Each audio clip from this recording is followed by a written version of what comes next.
So friends, today I will show you how to create a web page. हम web page कैसे बनाते हैं, इसके लिए हम नोटपैड का यूज़ करेंगे और हम जो लैंग्वेज यूज़ करेंगे वो होगी हमारी HTML। तो सबसे पहले हम एक नोटपैड की फ़ाइल ओपन कर लेते हैं। सर्च में टाइप करेंगे नोटपैड,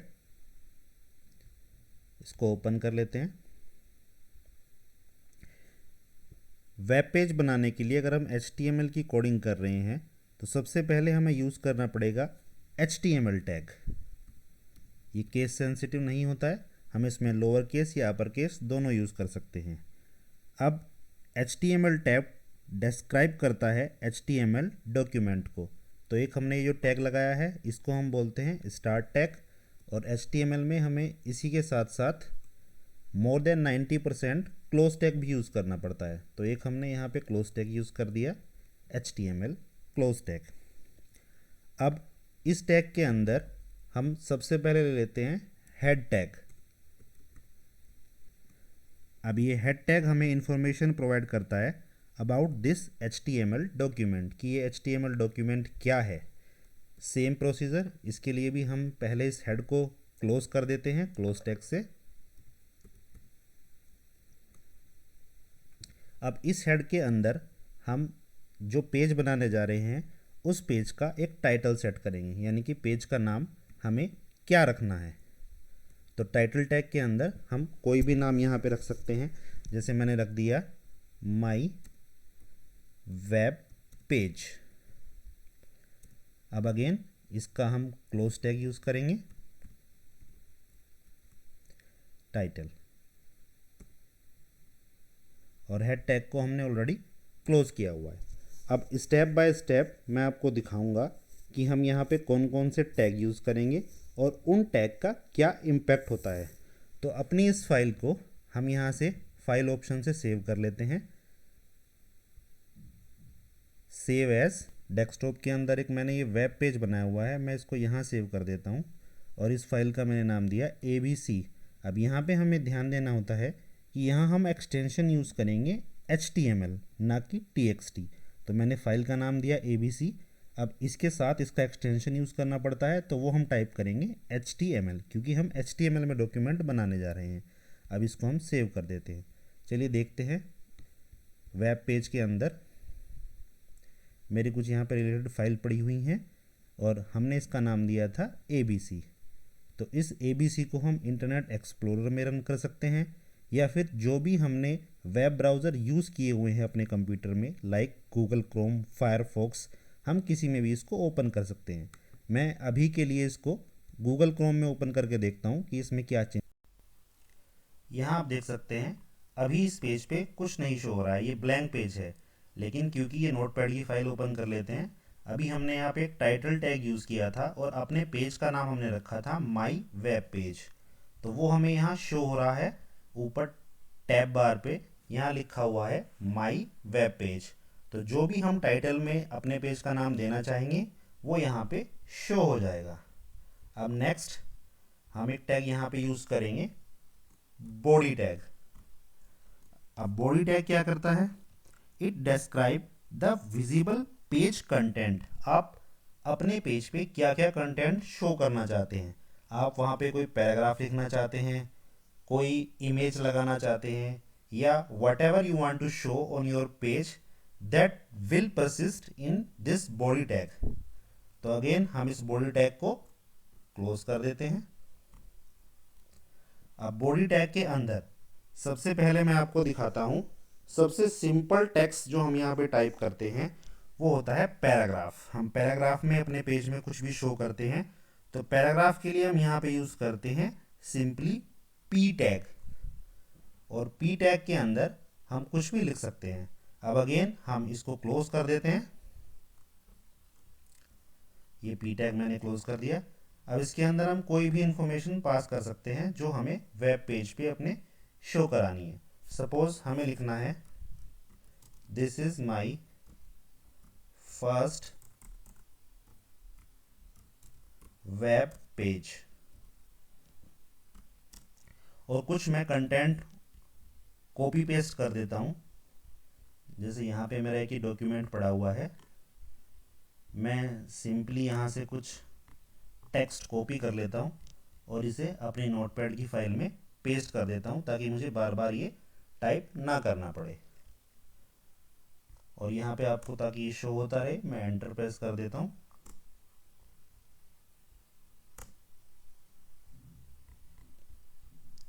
अब हमने यहाँ पे कुछ सिंपली टेक्स्ट लिख दिया है। अब हम इसको कंट्रोल एस से सेव कर देते हैं या फिर फाइल मेन्यू पे जाके हम सेव प्रेस कर देते हैं। अब दोबारा से अपना ब्राउज़र ओपन करें और इस पेज को हम रिफ़्रेश कर देंगे। तो अब आप देख सकते हैं पेज रिफ़्रेश करते ही हमने जो भी वहाँ पैराग्राफ की फॉर्म में कंटेंट लिखा हुआ था वो हमें यहाँ सिंपली शो हो रहा है। अब नेक्स्ट चेंजेस देख लेते हैं। अब पैराग्राफ से पहले हम अगर हेडिंग लेना चाह रहे हैं, अपने पेज का कुछ हेडिंग लेना चाह रहे हैं, पेज को कुछ नाम देना चाह रहे हैं, तो हम यहाँ पे एच टैग का यूज़ करेंगे। जो हमारे एच टैग होते हैं ये H1 से लेके H6 तक होते हैं। H1 का मतलब ये सबसे लार्ज फॉर्म की हेडिंग होती है और then H2, H3, H4, H5, H6 उनका साइज रिड्यूस होता चला जाता है। जैसे मैं आपको यहाँ शो कर देता हूँ। अगर हमने H1 टैग यूज़ किया है और इसमें मैंने लिख दिया माई पेज और मैं इसको क्लोज कर देता हूँ H1 को। H1 टैग मैंने क्लोज कर दिया। तो अब ये जो मैंने यहाँ पे पैराग्राफ लिया हुआ था ये, और पैराग्राफ से पहले हमने एक हेडिंग टैग यूज़ किया है, तो अब ये H1 टैग जिसका हेडिंग है माई पेज ये आपको इस पैराग्राफ से पहले शो होगा। तो अगेन हम इसको सेव कर लेते हैं और अपने पेज को दोबारा से रिफ़्रेश कर देते हैं। तो रिफ़्रेश करते ही आप देख सकते हैं यहाँ पे माई पेज हमारा हेडिंग लिखा हुआ आ गया है और उसके बाद जो हमने पैराग्राफ लिया हुआ था हमें वो शो हो रहा है। चलिए हम यहाँ पे एक और हेडिंग देख लेते हैं, स्मॉल हेडिंग। तो स्मॉल हेडिंग के लिए हम यहाँ पे H3 टैग यूज़ कर लेते हैं और यहाँ लिख देते हैं हम डिटेल। अगेन हम इसको क्लोज कर देंगे H3 को भी, इसको सेव कर लेते हैं। दोबारा से अपने इस पेज को रिफ़्रेश करेंगे तो देखिए आप यहाँ देख सकते हैं H1 हेडिंग का साइज़ काफ़ी लार्ज था। उसके बाद हमने H3 यूज़ किया तो उसका साइज़ H1 के कंपैरिजन में स्मॉल हो गया। अगर हमें इससे भी छोटा हेडिंग यूज़ करना है तो हम H5 या H6 तक इसको यूज़ कर सकते हैं। अब इसके बाद हम देखते हैं HTML लिंक टैग। अगर हमें कोई हाइपर लिंक यूज़ करना है अपने प्रोग्राम के अंदर तो उसे हम कैसे यूज़ करेंगे। हाइपर लिंक क्या होता है, जिस पे क्लिक करने के बाद वो हमें किसी दूसरे पेज पे ले जाता है, उसको हम बोलते हैं हाइपर लिंक। तो इसके लिए हम एक टैग यूज़ करेंगे जिसका नाम है ए टैग। देखिए हम यहाँ पे यूज़ कर लेते हैं और यहाँ पे हमें एक एट्रीब्यूट यूज़ करना पड़ता है href एट्रीब्यूट, जिसमें हम डबल कोट्स में पास करते हैं उस पेज का नाम जहाँ पे हमें इस हाइपर लिंक को रीडायरेक्ट कराना है। तो इसके लिए हम यूज़ करेंगे http://www. हम गूगल के पेज पे रीडायरेक्ट होना चाहते हैं तो हम यहाँ पे लिख देंगे google.com और इस टैग को हम क्लोज कर देंगे। अब अभी हमने href में एक डबल कोट्स के अंदर लिंक पास किया है google.com, तो ये हमें google.com के पेज पे ले जाएगा, रीडायरेक्ट कर देगा। बट उस लिंक का हम नाम क्या शो करना चाहते हैं, मतलब हमें स्क्रीन पे शो क्या होगा, उसे हम यहाँ लिख देते हैं लास्ट में। वो होगा ओपन गूगल पेज। और अब हम इस ए टैग को भी क्लोज कर देंगे। तो इसको सेव करके देखते हैं, अपने पेज को रिफ्रेश करते हैं तो आप देख सकते हैं हमें यहाँ पे एक हाइपर लिंक हमारे सामने आ गया है जिस पे लिखा हुआ है ओपन गूगल पेज। इस पे क्लिक करके देख लेते हैं तो ये हमें गूगल पेज पे ले जाएगा। अब हम इसे बैक कर देते हैं। तो इन द सेम वे आप जिस पेज पे भी रीडायरेक्ट होना चाहते हैं आप सिंपली इस लाइन को कॉपी पेस्ट कर सकते हैं और आप उसी पेज का यूज़ कर लेंगे। जैसे अभी हमने इसे कॉपी कर लिया है, हम एक लिंक और यूज़ कर लेते हैं। यहाँ से हम चले जाते हैं facebook.com के पेज पे। तो यहाँ मैं टाइप कर देता हूँ facebook.com और यहाँ भी मैं लिख देता हूँ एक छोटा सा नाम FB। चलिए मैं इसको सेव कर देता हूँ और अपने पेज को हम दोबारा से रिफ्रेश करके देखते हैं। तो यहाँ पे लिखा हुआ आ गया है FB। आप FB पे क्लिक करेंगे तो ये आपको फेसबुक के पेज पे ले जाएगा। ऐसे ही आप जो भी पेज ओपन करेंगे ये आपको वहीं पे रीडायरेक्ट कर देगा। ये मेरा अकाउंट ऑलरेडी ओपन है यहाँ पे, तो ये मुझे अपने पेज पे ही वापस ले गया। मैं इसको बैक कर देता हूँ। अब आप देख सकते हैं यहाँ पे ओपन गूगल पेज और FB, ये कंटिन्यूएशन में दोनों हाइपरलिंक आ गए हैं। इनमें ना कोई बीच में स्पेस आया है, ना नेक्स्ट लाइन में ये आया है। तो अब हम यहाँ पे यूज़ करेंगे एक टैग का जिसको हम बोलते हैं BR tag. BR tag use होता है लाइन ब्रेक करने के लिए। तो देखते हैं इसका यूज़। अगर मैं यहाँ पे BR टैग यूज़ करूँगा और मैं इसको सेव कर देता हूँ, अब हम दोबारा से अपने पेज को रिफ्रेश करेंगे तो आप देखेंगे आपका FB जो एक हाइपरलिंक था वो नेक्स्ट लाइन में आ गया है। अब हम यहाँ पे मल्टीपल BR यूज़ करके, जितने भी हम BR यूज़ करेंगे ये उतनी ही लाइन का स्पेस हमारे फाइनल पेज पे हमें प्रोवाइड कर देगा। मैंने यहाँ पे 3 बार BR यूज़ किया है, यानी कि मैंने 3 लाइन ब्रेक यूज़ किए हैं। अब मैं गूगल को जाके दोबारा से रिफ्रेश कर देता हूँ तो आप यहाँ देख सकते हैं FB 3 लाइन के बाद ओपन गूगल पेज और FB में 3 लाइन के स्पेस बीच में आ चुका है। तो चलिए हम यूज़ करेंगे इमेज टैग। इमेज टैग क्या है? अगर आप चाहते हैं कि आपके वेब पेज के ऊपर कोई इमेज शो हो जाए तो उसके लिए HTML के अंदर एक इमेज टैग होता है जो आपको कोई भी इमेज अपलोड कराने में हेल्प करेगा। चलिए यहाँ हम देख लेते हैं कि इमेज टैग का यूज़ कैसे करते हैं हम। सबसे पहले हम लिखेंगे IMG इमेज, देन SRC। यहाँ पे SRC में हमें सोर्स बतानी पड़ती है कि हम ये जो पेज, ये जो इमेज यहाँ यूज़ करने जा रहे हैं इसका सोर्स क्या है, इसका पाथ क्या है। तो चलिए पाथ को हम डायरेक्ट कॉपी कर लेते हैं अपने फोल्डर से। अब हम यहाँ पे ये एक इमेज है, इसका पाथ ऊपर से कॉपी कर लेते हैं। ये मैंने कॉपी कर लिया और इसका नाम है B, इसका एक्सटेंशन है .jpg। तो मैंने जो पाथ वहाँ से कॉपी किया है उसको मैं यहाँ पे डबल कोट्स में पेस्ट कर दूंगा और देखिए जो हमने वहाँ यूज़ किया था उस इमेज का नाम था B, तो हम यहाँ करेंगे B.jpg और इसको डबल कोट्स को हम क्लोज कर देंगे। अब यहाँ पे हमारे पास एक दो ऑप्शन इसके एट्रीब्यूट्स अवेलेबल होते हैं इमेज के, लाइक इसकी हमें विड्थ साइज क्या देना है, इसकी हाइट क्या देनी है। तो हम यहाँ पे विड्थ ले लेते हैं। विड्थ हम इसकी यूज़ कर लेते हैं अगेन डबल कोट्स के अंदर 1000 और इसकी हाइट हम यूज़ कर लेते हैं 150। इसको क्लोज कर देते हैं। अगेन मैंने इस फाइल को अपनी सेव कर दिया। अब मैं गूगल अपने वेब पेज पे जाके दोबारा से इसको रिफ्रेश कर दूंगा तो आप देख सकते हैं यहाँ पे ये मेरी इमेज थी वो हमें शो हो रही है। अब मैं इस इमेज को कहीं भी एडजस्ट कर सकता हूँ। जैसे मैं इस लाइन को यहाँ से सेलेक्ट करके कट कर देता हूँ और मैं चाहता हूँ कि मुझे सबसे टॉप पे शो हो जाए।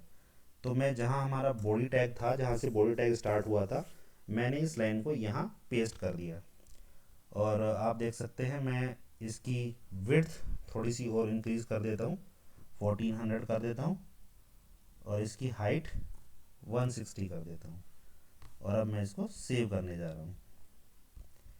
चलिए इस अपने वेब पेज को हम दोबारा से रिफ्रेश करते हैं और आप देख सकते हैं सबसे ऊपर टॉप पे अब मुझे मेरी इमेज शो हो रही है, मिरेकल एजुकेशन। तो मैं इस तरह से जितनी भी इमेज चाहूँ मैं यहाँ पे उनको इंसर्ट कर देता हूँ। जैसे मैं यहाँ पे एक और इमेज यूज़ कर लेता हूँ। इस लाइन को मैंने कॉपी पेस्ट किया। मैं चाह रहा हूँ एक इसी तरह की इमेज मेरे पेज के बॉटम पे भी आ जाए। तो यहाँ पे देख लेते हैं, मेरे फोल्डर में एक सी नाम से इमेज अवेलेबल है। तो मैं यहाँ पे सिर्फ इसका नाम चेंज कर दूंगा, c.jpg, और विड्थ और हाइट में इसकी सेम रखता हूँ। कंट्रोल एस से सेव कर देते हैं। तो अब आप देख सकते हैं मेरे पेज पे मुझे दो इमेज शो हो रही हैं, एक टॉप पे और एक सबसे लास्ट में। बीच में हमने कुछ हेडिंग यूज़ किए हुए हैं, पैराग्राफ यूज़ किया हुआ है और कुछ हाइपर लिंक्स यूज़ किए हुए हैं जो हमें शो हो रहे हैं। अब हमारा HTML टैग होता है जिसका नाम है प्री टैग। प्री टैग क्या करता है, हमने जिस भी फॉर्मेट में कहीं पे कोई कंटेंट टाइप किया हुआ है तो ये हमें वो एज इट इज़ प्रोवाइड करता है। मीन्स देखिए, मैं यहाँ से कुछ कंटेंट कॉपी कर लेता हूँ। यहाँ से मैं लेट से ये प्री टैग, मैं इन लाइंस को यहाँ से कॉपी कर लेता हूँ। इवन मैं इस पूरे टैग को ही कॉपी कर लेता हूँ यहाँ से, और मैंने इसको यहाँ पेस्ट कर दिया। आप देख सकते हैं ये मैंने कुछ लाइंस लिखी हुई हैं जिनमें बीच में गैप है और हर लाइन के बाद एंटर प्रेस किया हुआ है। तो दैट मीन्स मैंने यहाँ पे बी आर टैग यूज़ नहीं किया है, लेकिन क्योंकि मैंने यहाँ पे प्री टैग यूज़ किया है तो अब देखते हैं इससे मेरे पेज पे क्या इफेक्ट पड़ेगा। इस पेज को मैंने सेव कर लिया। अगेन इसको हम रिफ्रेश करेंगे तो आप यहाँ पे देख सकते हैं इन लाइंस के बीच में कुछ गैप है और यहाँ पे मुझे बी आर टैग यूज़ करने की कोई रिक्वायरमेंट नहीं पड़ी है। तो इसका मतलब क्या हुआ, प्री टैग को हम यूज़ करते हैं जब कोई कंटेंट हमें एज इट इज़ अपने पेज पे शो कर रहा हो, तो प्री टैग हमारी उसमें हेल्प कर सकता है। चलिए अब मैं यहाँ दिखाता हूँ आपको। हम ओपन टैग, ये जो हमने हाइपरलिंक यूज़ किया था, उन दोनों के बीच में भी कोई इमेज इंसर्ट कर सकते हैं। अगेन मेरे पास मेरे फोल्डर में एक इमेज है ए नाम से, तो मैं आपको दिखाता हूँ। अगेन दोबारा से कोई इमेज अगर हमें लेनी है तो मुझे क्या करना पड़ेगा, मैं सिंपली ये लाइन दोबारा से कॉपी कर लेता हूँ और अब मैं इसको इन दोनों हाइपर लिंक के बीच में पेस्ट कर देता हूँ। अब मेरी इमेज का नाम है ए, तो मैंने यहाँ ये नाम ए कर दिया और इसकी विड्थ मैं यहाँ से अब रिड्यूस कर देता हूँ, इसको कर देता हूँ 200 और हाइट कर देता हूँ मैं 100। इसको मैंने दोबारा सेव कर दिया। इस पेज को हम रिफ्रेश करेंगे तो आप देख सकते हैं ये इमेज आपकी यहाँ शो हो गई है। तो इस तरह से आप अपने पेज को डेकोरेट कर सकते हैं और एक बेसिक वेब पेज आप क्रिएट कर सकते हैं। अगर हमें कोई भी कंटेंट बोल्ड करना है तो उसके लिए हमारे पास एक बी टैग अवेलेबल होता है। जैसे आप यहाँ देख सकते हैं ये डेडलॉक लिखा हुआ है। अब मुझे इसको हाईलाइट करना है तो अगर मैं यहाँ पे एक बी टैग यूज़ कर देता हूँ और डेडलॉक के बाद इसको क्लोज कर देता हूँ, तो यहाँ पे क्या होगा, इसको सेव कर दिया मैंने, तो आपका सिर्फ इतना ही कंटेंट आप यहाँ देख सकते हैं, डेडलॉक बोल्ड हो गया है, बाकी सारा कंटेंट आपका सेम लिखा हुआ है। तो बी टैग की हेल्प से हम अपना कोई भी कंटेंट बोल्ड फॉर्म में कर सकते हैं। इसी तरह से अगर हम किसी कंटेंट को इटैलिक करना चाहें तो हम यहाँ आई यूज़ कर सकते हैं। जैसे मैं यहाँ सिचुएशन पे आई यूज़ कर देता हूँ, इसको क्लोज कर दिया और यहाँ प्रोसेस पे मैं इसको अंडरलाइन करने के लिए यू टैग का यूज़ कर लेता हूँ।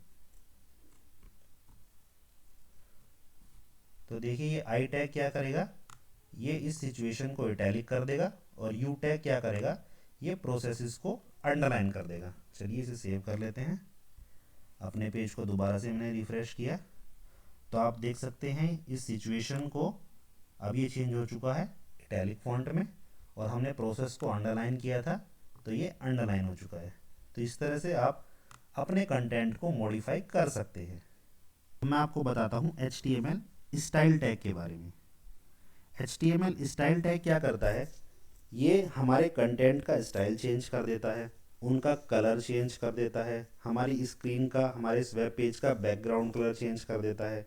इस पे जो भी हमने पैराग्राफ लिखा हुआ है या हेडिंग लिखा हुआ है या प्री टैग के थ्रू कंटेंट लिखा हुआ है, उनका कलर चेंज हम इसके थ्रू कर सकते हैं। तो चलिए देखते हैं इसका हम यूज़ कैसे करेंगे। अब सपोज़ करिए हमें अपने पेज का बैकग्राउंड कलर चेंज करना है, तो क्योंकि हमें पूरे पेज का बैकग्राउंड कलर यूज़ करना है, तो हम वापस बॉडी टैग में जाएंगे और हम इसके साथ एक एट्रीब्यूट यूज़ करेंगे स्टाइल, और स्टाइल में हम लिख देंगे बैकग्राउंड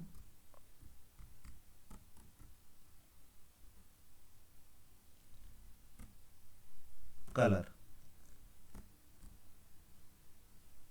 और यहाँ हम कलर ले लेते हैं पाउडर ब्लू, सेमीकोलन। चलिए इसको सेव कर देते हैं और इस पेज को रिफ्रेश करते हैं। तो आप देख सकते हैं इस पेज का बैकग्राउंड कलर अब पाउडर ब्लू कलर में चेंज हो गया है।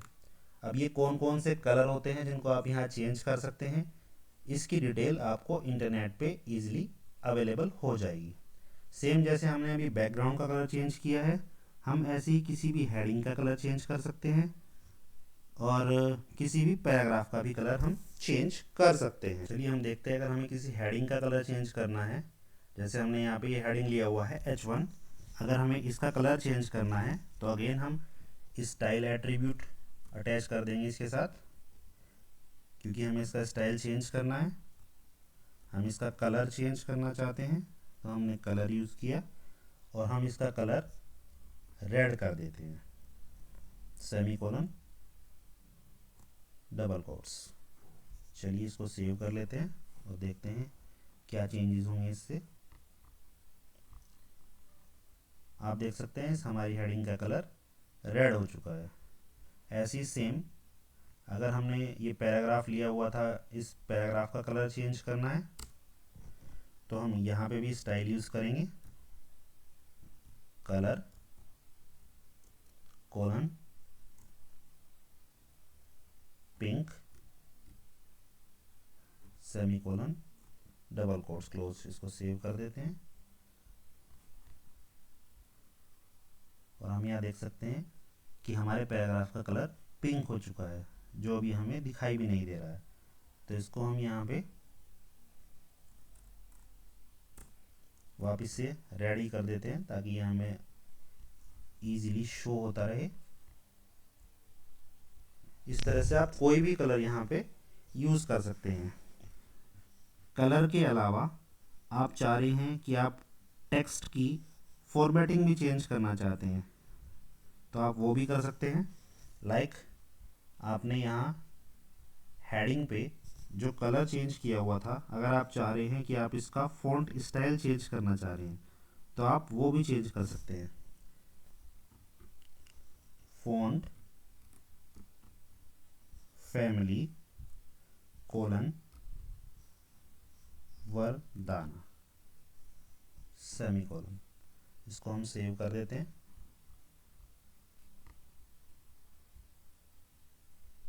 तो आप देख सकते हैं यहाँ पे इसका फ़ॉन्ट स्टाइल भी चेंज हो गया है। ऐसे ही हम सेम पैराग्राफ के ऊपर भी अप्लाई कर सकते हैं, और अगर हम चाह रहे हैं इसका साइज़ इंक्रीज़ करना या रिड्यूस करना, तो हम यहाँ पे वो भी अप्लाई करते हैं।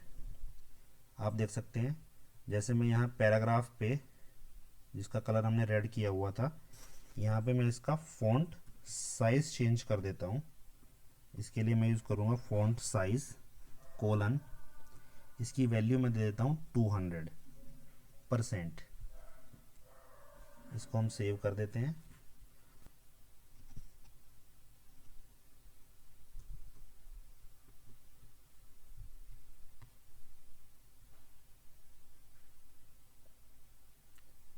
टू 200 हो गया है।